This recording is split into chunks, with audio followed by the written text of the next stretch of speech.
Gracias por acompañarnos a una nueva emisión de nuestro programa Con los Refugiados.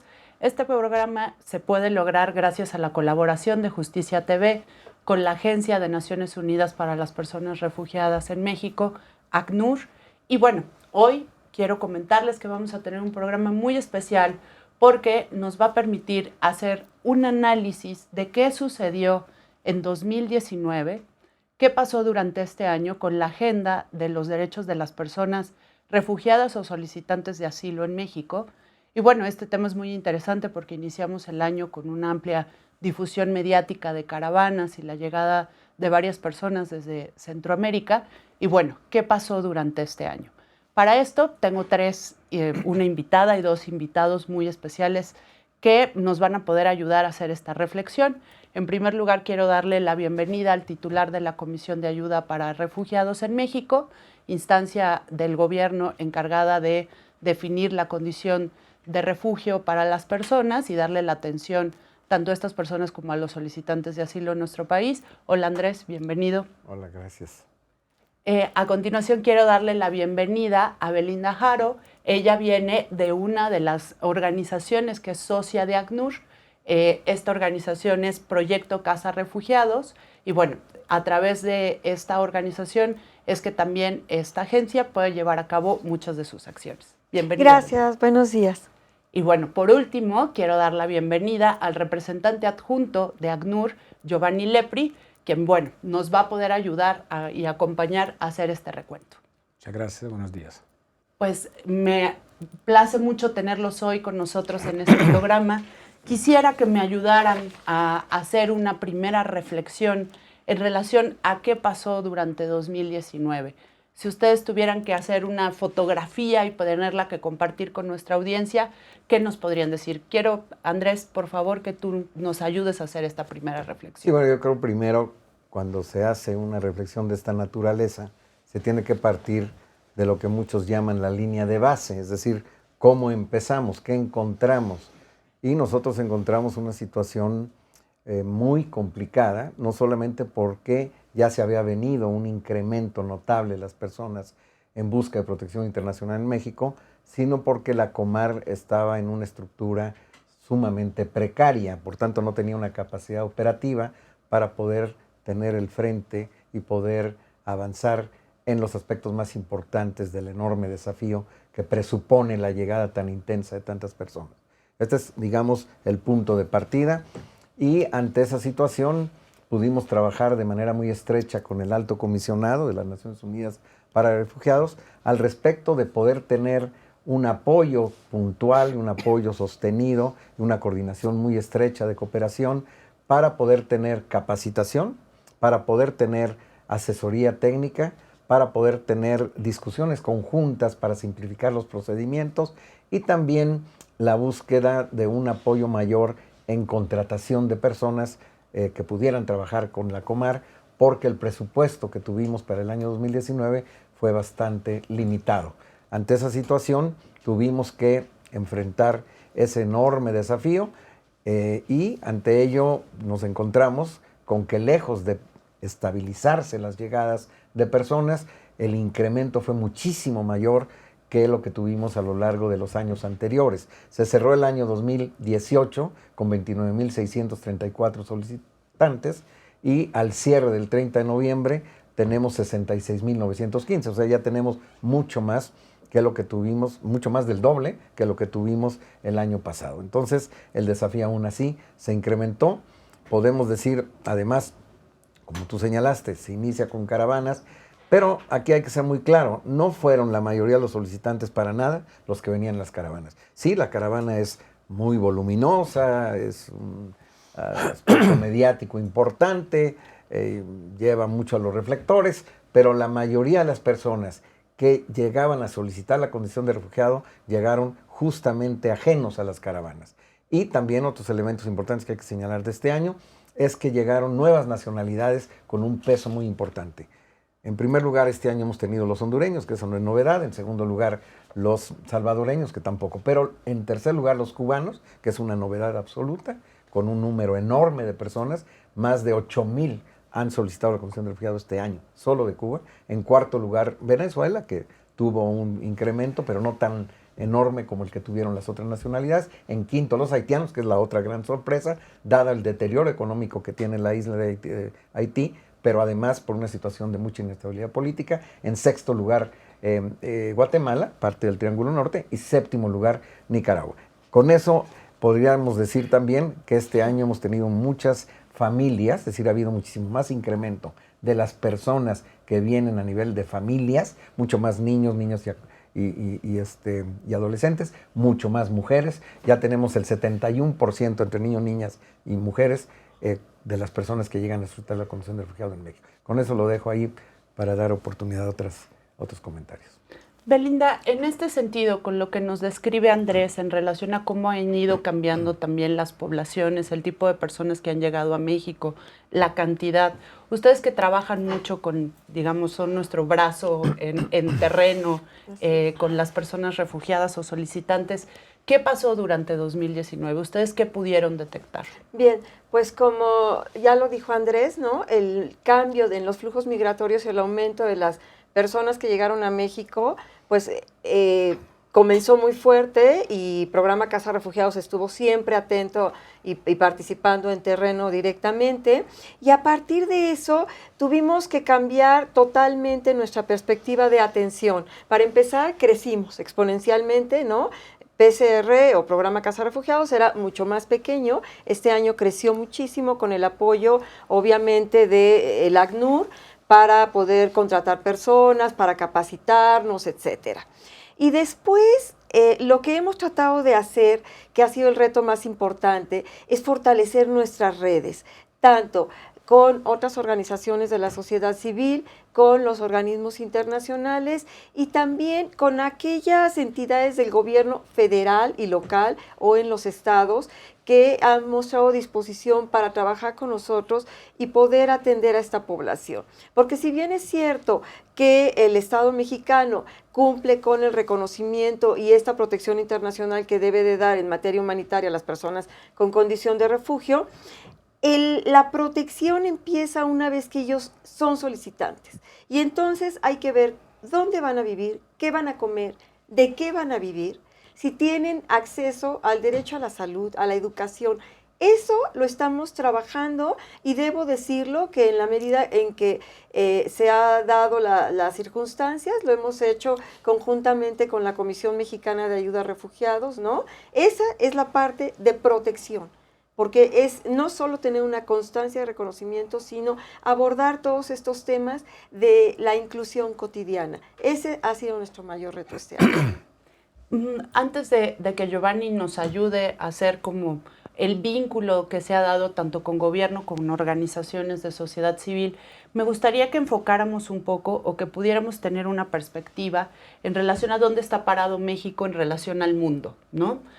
Porque probablemente pudiéramos tener una percepción de que este fenómeno ha crecido muchísimo y que estamos en una condición probablemente como otros países del mundo. Y creo que esta es una visión un tanto equivocada, ya que pues no estamos ni siquiera entre los 5 países que más recibe personas refugiadas, ni tenemos una cantidad de población significativa, sobre todo pensando en flujos migratorios como Siria, ¿no? Que llegan además a países con poblaciones mucho menores que la que tiene México.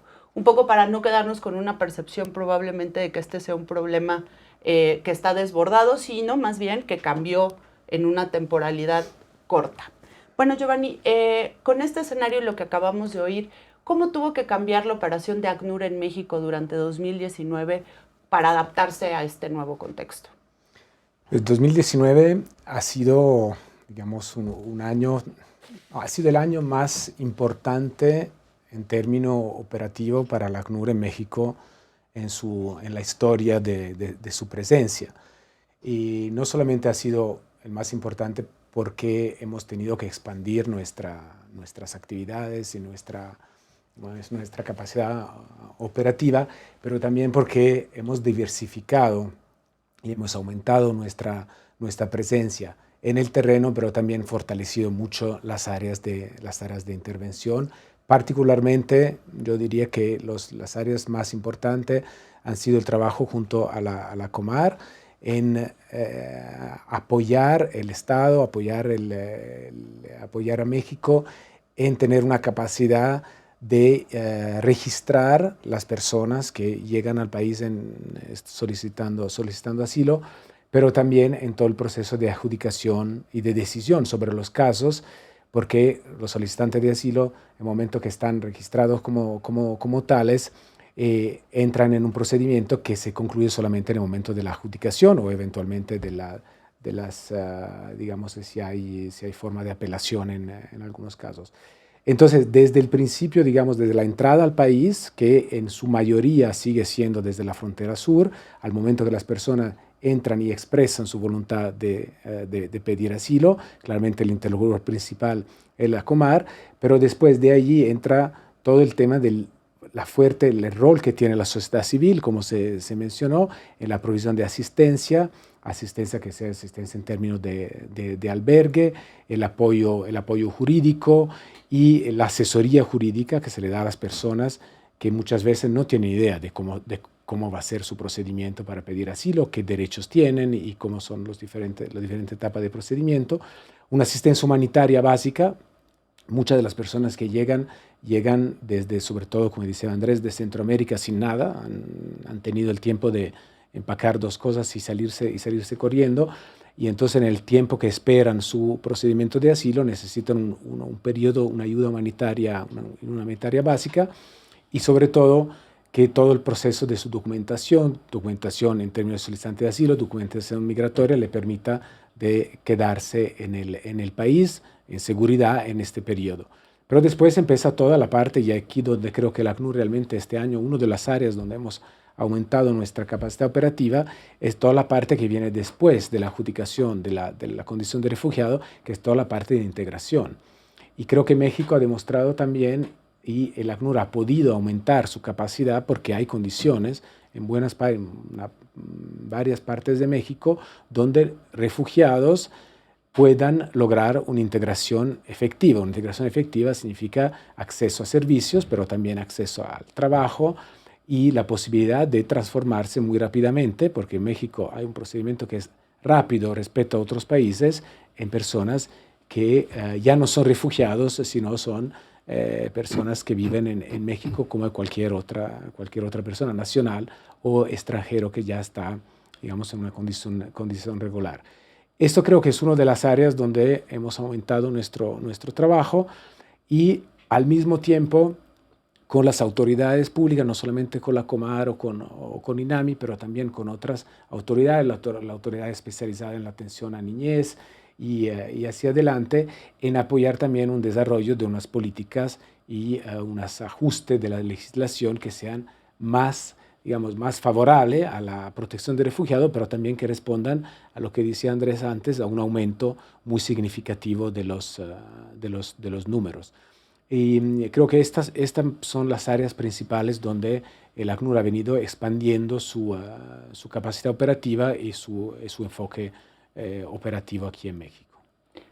Belinda, quisiera que nos ayudaras a comentarle a nuestro auditorio ¿qué pasa justo, qué proyectos ustedes desarrollan para lograr esta integración que mencionaba Giovanni y Andrés? Desde el momento que las personas solicitan la condición de refugiado, pues pasa un tiempo, cuando la reciben pasa otro tiempo, pensando que son personas, como ya se ha mencionado, que llegan a veces sin documentos personales, sin dinero, sin pertenencias, pues a veces es difícil imaginar ¿qué pasaría si uno tuviera que llegar así a otro país? Así es. Entonces, ¿qué tipo de acciones o proyectos ustedes llevan a cabo para acompañar a estas personas durante ese proceso?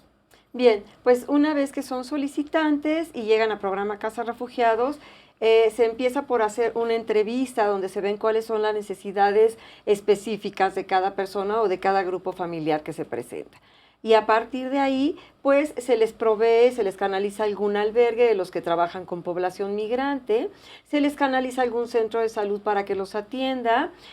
A las poblaciones transgénero las ponemos en contacto con clínicas especializadas para que estén atentos a su salud, o con personas que son VIH positivo, en fin, se les canaliza para que tengan los servicios. Se les da capacitación o información amplia sobre cómo funciona la ciudad, en el caso de los que están en Ciudad de México, que sepan desde cómo comprar un boleto de metro y moverse en él. En esta ciudad tan grande es muy importante que ellos sepan, por ejemplo, entrar o salir de la ciudad al Estado de México, que es donde muchos de ellos pueden vivir, porque la cantidad que traen algunos para pagar una renta es para lo que les alcanza.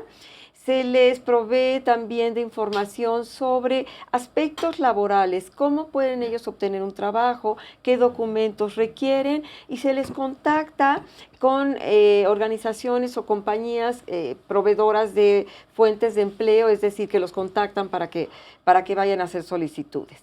Y bueno, una parte que es fundamental, que es la de acompañamiento legal, que es de la parte que yo me encargo en PCR, que es muy compleja, porque muchas veces traían documentos, pero si estuvieron en estación migratoria, salen sin documentos.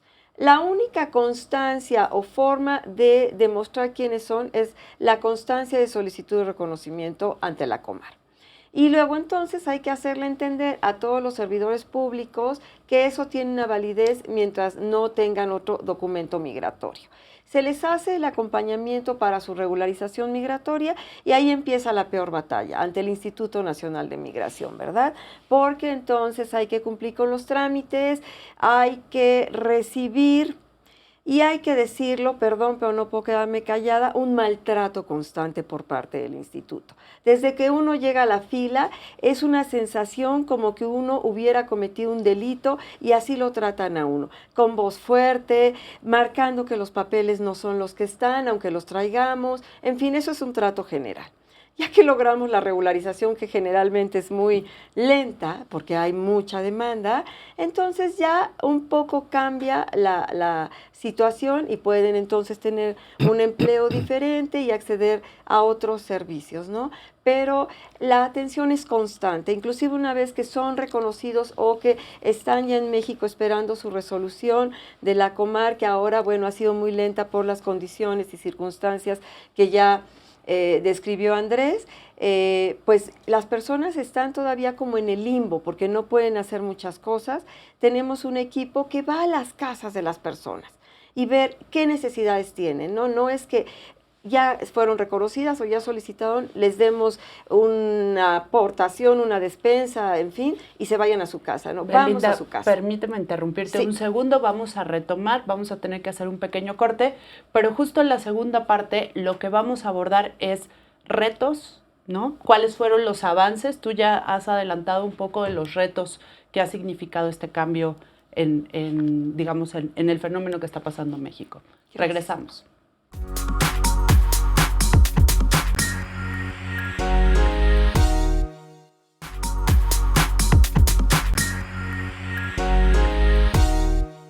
Gracias por seguir con nosotros. Vamos a retomar este diálogo que estamos teniendo el día de hoy. Nos quedamos con Belinda, quien ella nos está ayudando a hacer una reflexión, un análisis acerca de los retos. Ya entramos en la parte de retos y en los avances que se dieron para la atención de las personas refugiadas que llegaron a México. Entonces, Belinda, te devuelvo la palabra. Gracias. Bueno, hablando de retos, lo que tendríamos al frente es lograr esta inclusión de las personas que nosotros atendemos en un contexto de paz, ¿no? Y quisiera no hablar de integración, sino de inclusión, para no nombrarlos diferentes, que puedan realmente convivir en México con los mexicanos y ser aceptados. Todavía tenemos nacionalidades o rasgos fisionómicos que no son aceptados en México, ¿no? O simplemente el ser extranjero marca la diferencia. Parece que no, pero sí hay todavía en México mucha porofobia en contra de las personas extranjeras. Esperemos que eso podamos irlo suavizando y que las personas puedan realmente vivir en México. Andrés, no sé si tú quieras comentarnos más de qué identificó el gobierno mexicano como los avances, los aprendizajes durante este tiempo, pero también los obstáculos, los retos, las áreas de oportunidad para mejorar en la atención a las personas refugiadas. Sí, yo creo que en la reflexión, cuando se hablaba hace rato al respecto de cómo ha sido un incremento exponencial las personas que llegan a solicitar la condición de refugiado en México, y que no por casualidad, como decía Giovanni, este ha sido el año donde el ACNUR ha tenido una presencia más importante a lo largo de toda su historia, pues es obviamente que no es accidente. Esto responde a una situación que obviamente sí es muy significativa y que es claramente la más, digamos, de mayor peso a lo largo de la historia de México en el tema de las oleadas de refugio. Pero aquí hay que, tú hacías una reflexión en el sentido de que habría que no exagerar. Y yo creo que aquí tenemos que hacer el análisis más profundo. Cuando se pregunta al respecto del peso avasallador que tiene las personas que llegan a protección internacional a México, hay que verlo en 3 dimensiones. No es una cosa así tan simple como para decir, sí es un peso avasallador, no es un peso avasallador, no. Lo tiene y no lo tiene dependiendo de qué perspectiva lo veamos. Primero, con respecto del país, no lo es. O sea, es un país que tiene 126 millones de habitantes. Hablar de que vamos a cerrar tal vez con un poco más de 70,000 solicitantes de refugio este año en México no es nada. Para un país así, no es nada. Un país que está entre la 13ª y 15ª economía del mundo tampoco es nada. Un país que tiene casi 2 millones de kilómetros cuadrados no es nada. En ese sentido tienes toda la razón. Ahora, si lo vemos desde el punto de vista del lugar donde se concentra la población refugiada, ahí es diferente. Porque más del 60% de las personas que solicitan la condición de refugiado lo solicitan en Tapachula. Y lo que establece la ley es que donde las personas solicitan la condición de refugiado, tienen que permanecer en esa entidad federativa en tanto que aún permanezcan como solicitantes. Y Tapachula no tiene 2 millones de kilómetros cuadrados. Tapachula no tiene 126 millones de habitantes. Tapachula no es justamente el lugar más rico del país. Más bien Tapachula está inscrito en el estado en donde todos los indicadores son los indicadores más bajos en el país. Está en el estado de Chiapas, donde los índices de pobreza, los índices de escolaridad, los índices de morbilidad, los índices de mortandad, de desnutrición infantil, etcétera, son los peores del país. Entonces, ahí sí es una carga, ahí sí es un problema, ahí sí es un problema de congestionamiento, porque estamos hablando de una situación complicada para las personas que están allí. Se compite por servicios públicos, se compite por empleo y la situación obviamente es difícil. Luego entonces es por eso que un reto importante es el tratar de reubicar a estas personas de allí. Tiene muchísimo sentido que las personas tienen que estar en los lugares donde tengan muchísimo más oportunidades y en los lugares donde haya menos posibilidades potenciales de xenofobia. Y lógico que donde todo el mundo está concentrado, pues los brotes de xenofobia tienden a ser un caldo de cultivo. Es una cuestión de sentido común. En cambio, el país que tiene muchísimas zonas mucho más desarrolladas y donde tiene muchísimo más oportunidades de empleo, pues ahí más que ver una carga, se ve como una oportunidad. El otro elemento importante que también se tiene que ver como un reto y que trasciende a la Comar, porque es un asunto de la Comar, es la inversión justamente en aquellos lugares donde las comunidades receptoras o la población local ven esto como una invasión, como una carga, y que en cambio si hubiera una inversión lo podrían ver como una oportunidad, como algo positivo para ellos, ver que también la significativa presencia de personas que vienen de otro lugar del mundo les significa a ellos recursos, inversión, oportunidades de empleo, etc. Entonces es un elemento que sí es un reto sobre el cual se tiene que trabajar mucho más. Ahora, si lo vemos desde otra perspectiva, un tercer nivel, que es la capacidad operativa de la Comar. Entonces, no solamente hay que verlo desde el punto de vista del país, no solamente hay que verlo desde el punto de vista de la zona donde se concentra la gente, sino hay que verlo desde el punto de vista de la capacidad de la institución que está encargada de todo el procedimiento de registro, determinación de la condición de refugiado, del tema de la atención y la vinculación institucional con las diversas dependencias, sea de la sociedad civil, sea de la iglesia o cualesquiera de instituciones públicas que tienen que ver con este proceso complejo de integración. Entonces allí vemos que la capacidad operativa de la Comar está limitada con respecto de este tremendo desafío. Y allí sí que es una situación complicada. Entonces sí, México no está en los primeros lugares del mundo, ni podría estar jamás. ¿Por qué? Porque México está ubicado en una región del mundo donde los países vecinos son países pequeños. México es un país grande. digamos, si nosotros estuviéramos en el África subsahariana, donde tienes una enorme cantidad de países muy poblados y donde ha habido una situación desde la herencia de los movimientos de liberación nacional en la década de los 60, donde de manera permanente hay flujos de personas, no solamente en éxodos hacia otros países, sino desplazamiento forzado interno. Eso no es el caso de México, porque México tiene muchísima más población que todos los países de Centroamérica juntos. Entonces se ve complicado que llegara a haber una situación tal que nos colocara a los niveles del África subsahariana o a los niveles del Oriente Medio, porque si tienes tú, por ejemplo, el caso de Siria, pues sí, vecino de Siria, vecino de Irak, vecino de Jordania, vecino de Turquía, es diferente que ser vecino de El Salvador, vecino de Guatemala. Nosotros, como otro desafío muy grande tenemos este año, el tema de pensar, sí avanzar en el tema de la integración, que a Belinda le llama de otra forma inclusión, pero bueno, finalmente estamos hablando de lo mismo. Es un proceso muy complejo, estamos teniendo como un gran reto, sabiendo que nosotros no somos suficientes como única institución como para poder avanzar en este proceso, que tenemos que trabajar en conjunto. Tenemos una mesa interinstitucional presidida por el subsecretario de Gobernación, en donde nosotros fungimos como secretariado técnico, para que las distintas dependencias, las distintas instituciones establezcan compromisos claros al respecto de qué pueden hacer. No en términos de meras políticas públicas abstractas generales, sino respecto de cómo encontrar mecanismos específicos de tales políticas públicas que garanticen que esta política pública, de hecho, beneficie a las personas en necesidad de protección internacional. Y ir avanzando también en este combate que es el más complicado y que tiene que ver no con instituciones públicas, sino con la propia población mexicana. En esto que decía Belinda, al respecto de ir concientizando, sensibilizando a la población mexicana, al respecto de que el otro, venga de donde venga, hay que respetarlo y que tiene exactamente la misma situación que nosotros en términos de capacidades, de inteligencia, de virtudes, de cualidades. Igual que nosotros, también los mismos defectos y los mismos problemas, porque no es que acá en México estamos en jauja, sabemos que es un país que tiene muchísimos desafíos, mucho más allá del tema de refugio. Giovanni, retomando estos dos comentarios, para ACNUR, ¿qué ha significado también el crecimiento propio de la agencia para, digamos, con más personas para poder atender esta problemática?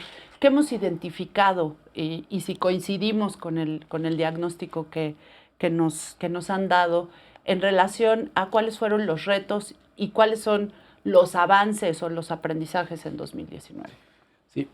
Bueno, coincidimos en muchos de los temas que se han tocado. Yo creo que uno de los retos que no tenemos que olvidar es que México tiene que seguir siendo un país que tiene unas fronteras, la llamamos unas fronteras sensibles y unas fronteras que aceptan que personas que están en necesidad de refugio puedan acceder al país, que lo hagan por tierras, como decía Andrés, por Chiapas, por Tabasco o desde un aeropuerto, pero que esto se mantenga, que este espacio principal de protección se logre mantener abierto. Y eso es, digamos, hasta ahora ha sido relativamente un avance, porque hemos visto solamente casos aislados donde se han creado situaciones donde personas que querían pedir asilo no han podido pedir asilo, sino la mayoría sí logran acceder al territorio. El segundo reto importante es mantener una situación en la cual el extranjero, la persona que llega al país pidiendo asilo, no sea vista como una amenaza, sino sea vista como una oportunidad y se entienda que son personas que no están tomando una decisión libre, no han decidido de irse de sus casas, sino están en una situación donde no tenían una alternativa, necesitan protección y necesitan apoyo. Y creo que esto es un reto importante para México porque el tema de la migración y de refugio se ha vuelto uno de los 2 o 3 temas que constantemente en los medios, en los debates, en la opinión pública están entre los principales temas tratados y no siempre como un tema de solidaridad, de apoyo, de inclusión, sino también con el riesgo que esto se derive hacia temas de exclusión y de ver el extranjero como una fuente de peligro, una fuente de riesgo. Entonces, este es un reto importante porque los números no sabemos, nadie tiene la posibilidad de predecir el futuro, pero si miramos las condiciones en muchos de los países de origen de las personas refugiadas, lastimosamente la visión para el 2020 no es muy positiva. Entonces, los índices de violencias, los temas que han sido, los principales causas de desplazamiento, lastimosamente siguen siendo importantes. Entonces, pueden prever que va a seguir habiendo llegada de personas solicitantes de asilo. Otro tema que no se tocó, pero yo creo que es un reto importante para México. México no tiene solamente personas desplazadas por la violencia que llegan de Centroamérica o que llegan de otros países, pero también tiene un problema y un tema de desplazamiento interno. Mexicanos que dejan sus casas por temas de violencia. México, y esto es un avance, entonces toco avance y reto.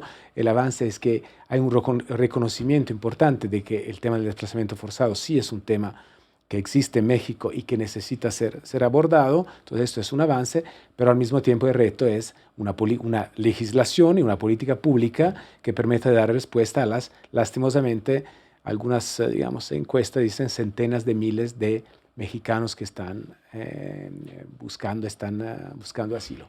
El tercer reto importante, y creo que para la ACNUR es tal vez el más importante, es la sostenibilidad.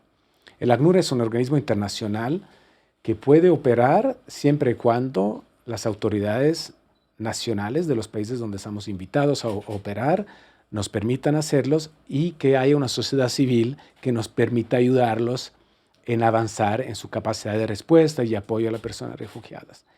Pero no somos un organismo que puede quedarse eternamente en un país. Nuestro rol es un rol de apoyar la sociedad civil, a las instituciones en crear las condiciones para lograr responder a la necesidad de la población refugiadas de manera autónoma. Entonces el ACNUR, un momento o el otro, va a volver a disminuir su capacidad operativa en México. Y ahí el gran reto es que en el momento que la disminuyamos, pues dejamos una capacidad instalada, hemos dejado una capacidad instalada en las áreas donde hemos venido apoyando, que sean suficientes para que la respuesta siga siendo adecuada, la protección se pueda seguir dando sin el mismo rol del ACNUR a largo plazo. Entonces, esto creo que es un reto muy importante para el 2020.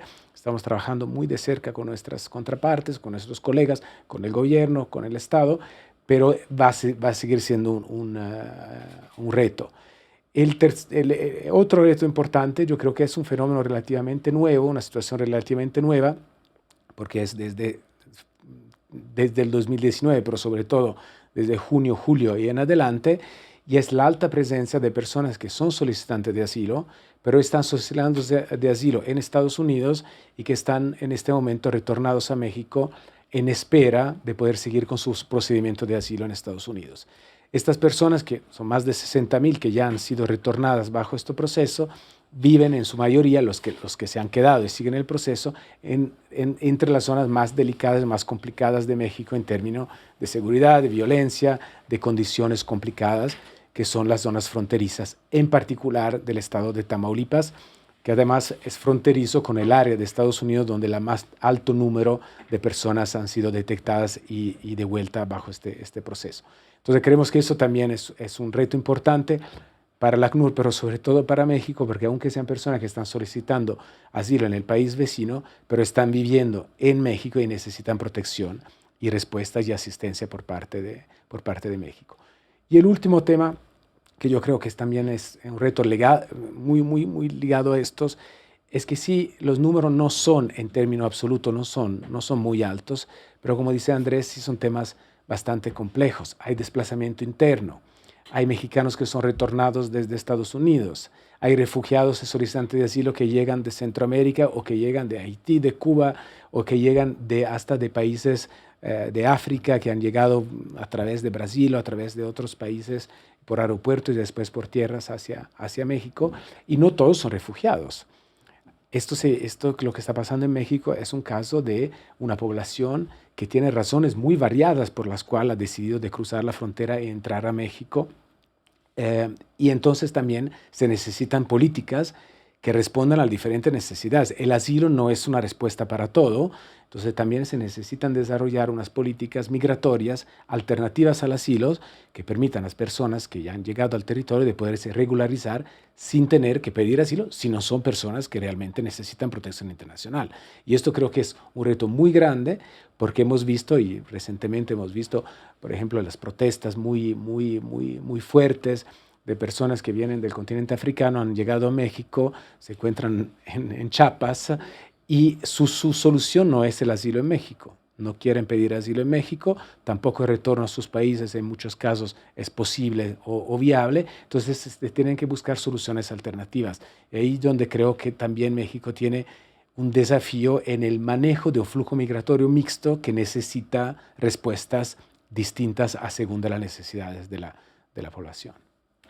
Pues al regresar del corte vamos a retomar una parte muy importante que tiene que ver con lo relacionado a cómo estos retos que ustedes ya han enmarcado están muy relacionados con la capacidad de inclusión o de aceptación o de integración que hay en México, desde las autoridades hasta la población en general, para poder integrar a estas personas a su vida cotidiana ahora en México.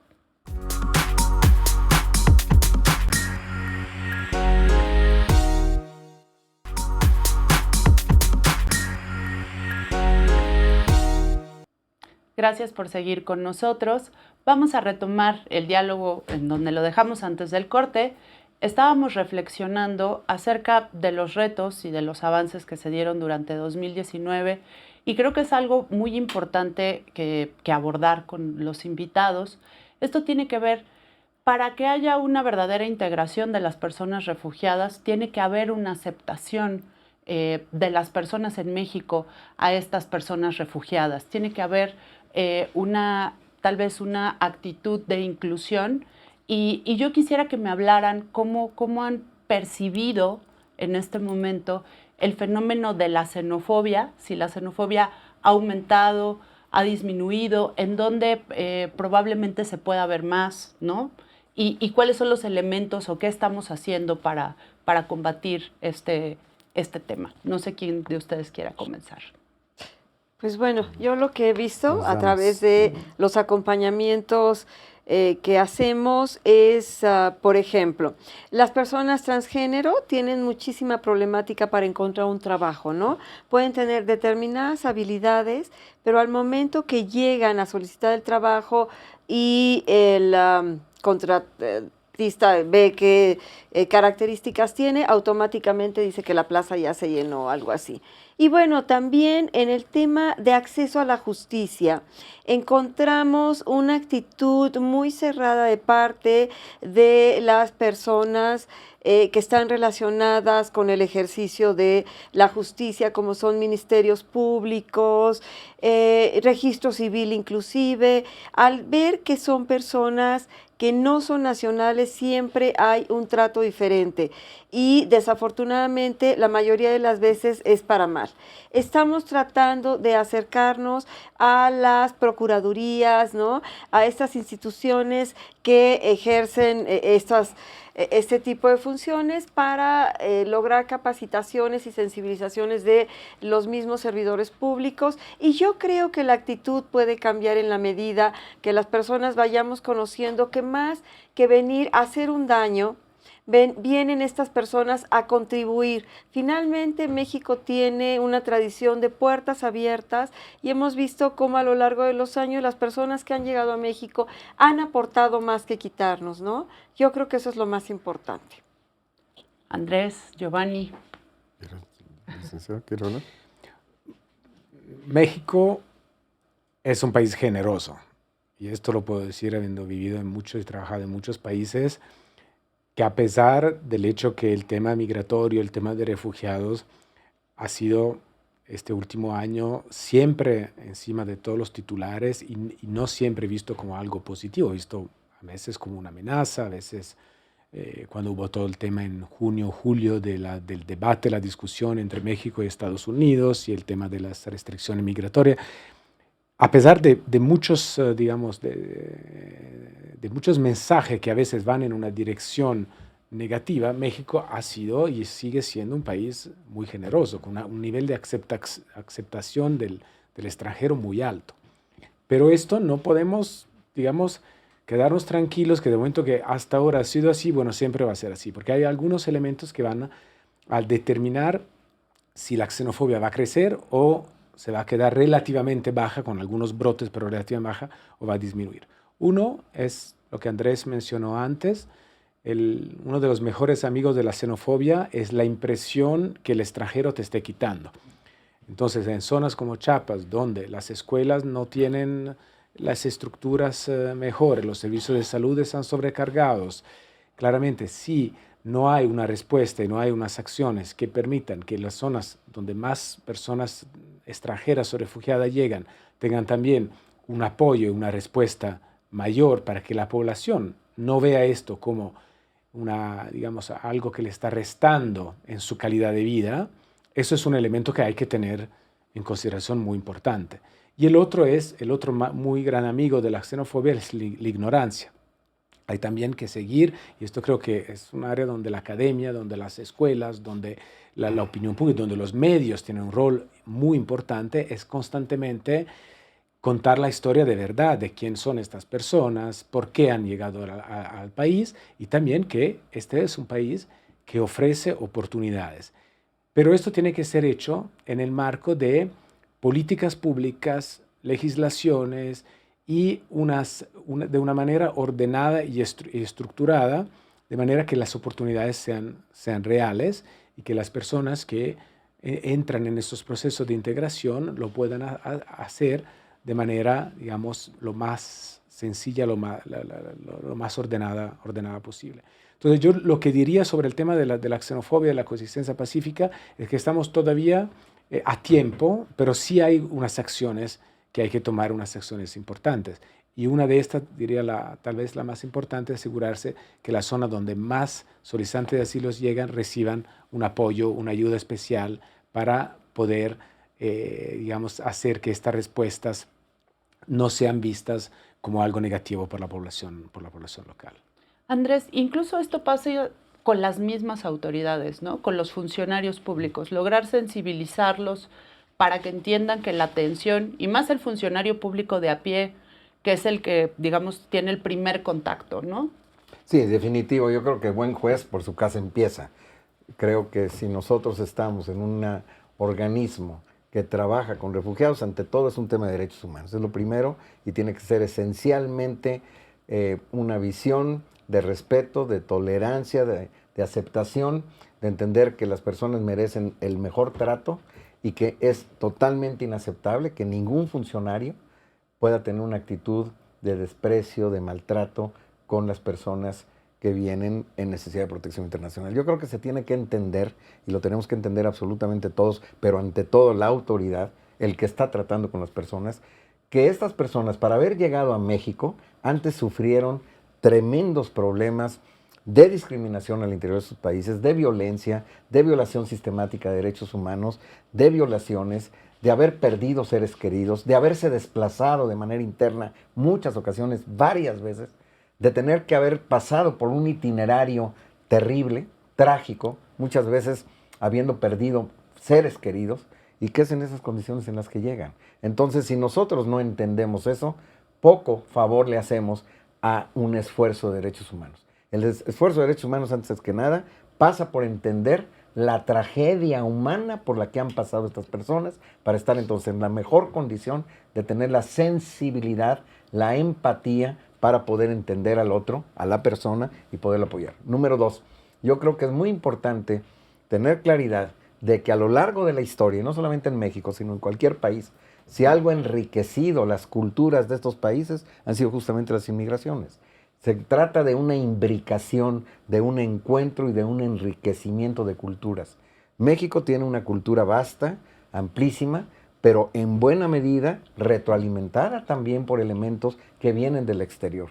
Y tiene muchísimo que aprender México también de culturas ajenas que se convierten en propias. Y tiene muchísimo que aprender muchas de las personas que llegan a México de nuestra cultura también, que también se les van a convertir en propias. A final de cuentas, es una interrelación de culturas que se van retroalimentando, y eso se logra gracias a entender que nos favorece absolutamente a todos. Los Estados Unidos, por ejemplo, no sería el país que es si no hubiera sido por la llegada de irlandeses, italianos, polacos, alemanes, ucranianos y de todos los países del mundo. Y ahora latinos en una cantidad enorme. Muchísimos lugares del mundo no serían nada si no fuera por la inmigración. Y esto va también para Europa. Nosotros sabemos que los italianos, por ejemplo, los españoles han llegado a nuestras tierras y han enriquecido y ellos también han sido favorecidos. Entonces yo creo que hay que entendernos unos a los otros. México tiene que seguir en ese camino y efectivamente tú tienes toda la razón. Tenemos que empezar por las propias autoridades para poder avanzar cada vez mejor en comprender que la xenofobia es algo que hay que combatirla, primero desde las autoridades y luego desde la sociedad también. Y yo estoy de acuerdo con lo que señalaba Giovanni acá, de que no es una cuestión meramente automática, también hay que tener medidas que se tienen que desarrollar para ir mitigando los brotes de xenofobia. Yo ya lo dije anteriormente, entre tanto más concentrada está la población refugiada, que además está conjunta con la migrante, porque aquí no es que los refugiados digan yo llego por un lado y el migrante por el otro, sino todos vienen juntos y a final de cuentas la población local no dice, es que este refugiado, este es migrante, este lo trato bien, este lo trato mal. No, para ellos llegan todos juntos y punto. Y todos ellos son extranjeros y todos ellos provienen de otra cultura. Y los pueden ver como una carga tremenda si creen que está en peligro sus servicios públicos, su empleo, etcétera, etcétera. Entonces sí tenemos que hacer un esfuerzo mayor para paliar el potencial de brotes de xenofobia si no hacemos nada en contra de esta situación. A través de redistribución de las personas, a través de inversión local en los lugares en los que llega la inmensa mayoría de las personas. Hace rato hablé de Tapachula, pero también lo mismo está pasando en lugares como Tenosique, en lugares como Acayucan.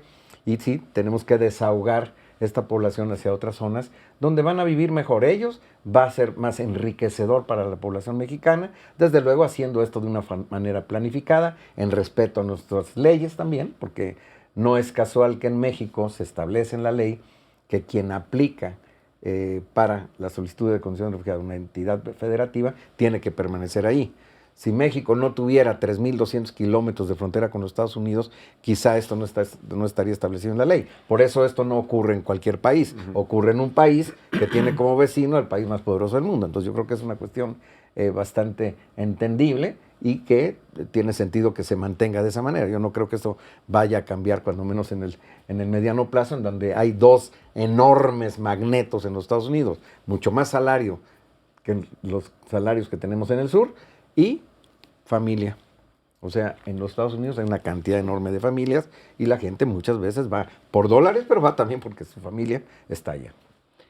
Antes de que pasemos a la parte donde ustedes me ayudan a ver cuáles van a ser los temas prioritarios de 2020, quisiera que sacáramos nuestra bola de cristal y me dijeran cómo prevén o cómo creen que se va a desarrollar este tema durante 2020. ¿Se va a mantener? ¿Va a incrementar? ¿Va a bajar? ¿Cómo ustedes lo están viendo? No sé, Giovanni, ¿cuáles son como las perspectivas para 2020? Sí, no tenemos la bola de cristal, entonces es muy difícil hacer una previsión, pero sí hay unos indicadores y hay unos elementos que nos pueden ayudar a pensar un poco en qué dirección van a ser las cosas 2020. Entonces, la primera es la que mencioné antes. Lastimosamente, la situación de violencia generalizadas y de alto riesgo para la población en algunos países de Centroamérica más que otros va a seguir. No vemos que hayan indicaciones que haya un cambio importante en este sentido, entonces van a seguir habiendo personas que van a tener que buscar refugio en otro país y México va a ser un país de destino para esta población. Entonces, el hecho que sigan llegando solicitantes de asilos, seguramente lo vamos a ver. ¿Cuánto va a cambiar en general el flujo migratorio hacia México? Que como decía Andrés, también es mixto, hay migrantes y refugiados. Entonces, digamos, ¿cuánto personas que más pueden tomar una decisión, si salir o no, y si aventurarse o no en su camino, van a cambiar su perspectiva frente a una situación regional que ha variado mucho? Y es inútil poner, digamos, no hablar del elefante en el medio del cuarto, en este caso del estudio. Hay una política restrictiva de Estados Unidos que no creemos que vayan a cambiar significativamente. Puede haber que digamos, en algunas cortes, algunos de los elementos de la legislación o los procedimientos que hoy están activos en Estados Unidos cambien, vengan modificados, pero en general esta situación de tener digamos, unos Estados Unidos con una política más restrictiva frente a la llegada de personas de otros países y frente a las solicitudes de asilo, esto también es otro elemento que yo creo que podemos considerar como sin la bola de cristal, como casi seguro. Entonces, lo que puede pasar es que el número en general de personas migrantes y refugiadas que cruzan aquí o que llegan a México disminuya, pero la componente de refugiados al interior de un número tal vez más reducido puede aumentar. Entonces, en términos de lo que estamos hablando ahora, que son solicitantes de asilo y refugiados, vemos que los números van a seguir siendo importantes.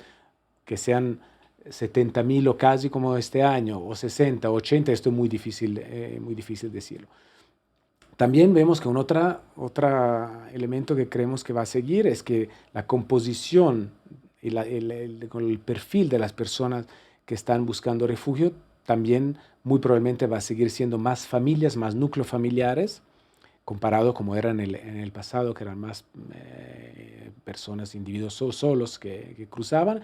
Entonces esto también tiene una implicación muy importante porque más son familias y más las necesidades se diversifican, porque la necesidad de un niño de 5 años es distinta de un adulto de 30 o de 40.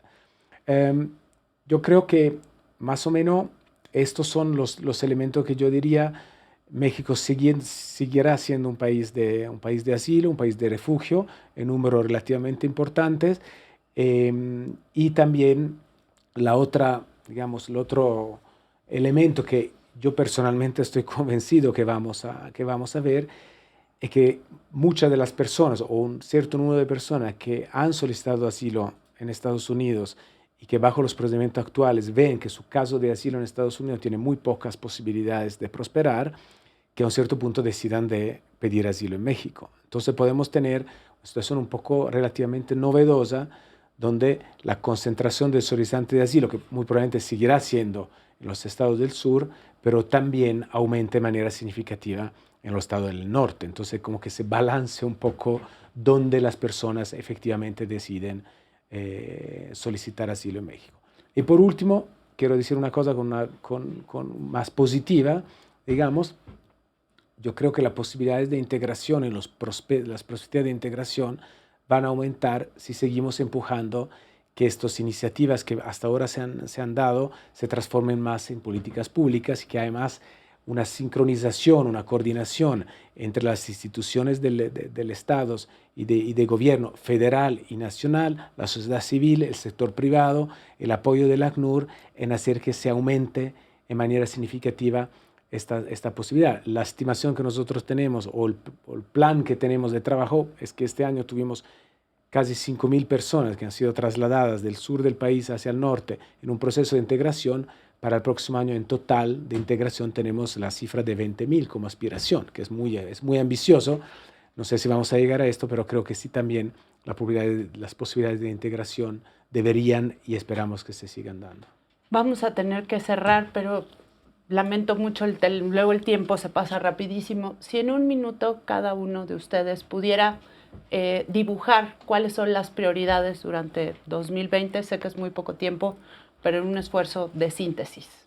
Andrés. Bueno, yo creo que en el norte tenemos que pensar en la posibilidad de establecer presencia.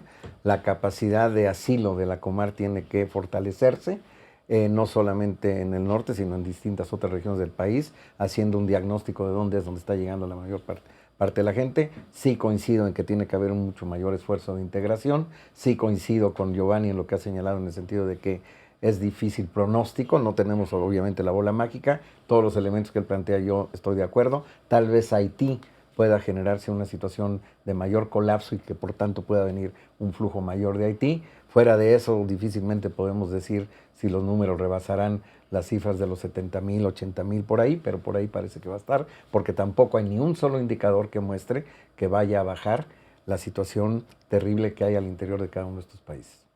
Belinda. Yo creo que ante los panoramas, el panorama que ya describieron ambos acompañantes, yo diría que una parte muy importante es que México se prepare para todo lo que pueda venir y que no tomemos acciones coyunturales. La armonización legislativa es fundamental en este caso. Empezar por esa parte sería fundamental para lograr enfrentar cualquier reto que tengamos y, bueno, pues estar preparados.